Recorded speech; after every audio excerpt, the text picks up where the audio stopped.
निवेदन दिले कशा संदर्भात होतं? आज जे निवेदन दिलेलं आहे प्रभाग 17 आणि 18-19 या स्लम एरियामध्ये आज 6-7 महिने झालं नाली नाही काढलेली आहे आणि कचरा उचललेला नाही आणि त्याच्यामुळं सांडपाण्याची व्यवस्था नाही केलेली आहे व त्याच्यामुळे दुर्गंधी, डास, मच्छर, लहान मुलांचे आरोग्य धोक्यात आलेलं आहे आणि घाण्याचे साम्राज्य वाढत आहे आणि पाळीव कुत्रे आहेत ते लहान मुलांना चावायला लागले. त्याचं पण काय बंदोबस्त केलेलं नाही नगरपालिकेने.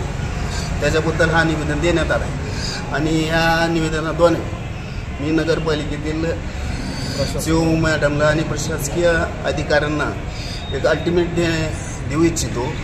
येणाऱ्या 2-3 दिवसात तिथलं घाणीचं साम्राज्य किंवा घाणी नाही उचलली, कचरा आणि गटारी साफ नाही केल्या तर येणाऱ्या नवीन वर्षाच्या जी काही उपहार म्हणून मी शहरातील सगळा कचरा नगरपालिकेच्या दारात आणून टाकण्याचा पुरेपूर प्रयत्न करीन आणि करणार म्हणजे करणारच. एवढी इच्छा आहे की प्रशासनाने माझी ही दखल घेऊन सर्वात लवकर राजानगर वार्ड क्रमांक 17 येथील कचरा घाणीचे साम्राज्य तुरंत आणि लवकरात लवकर उचलून न्यावे ही नम्र विनंती.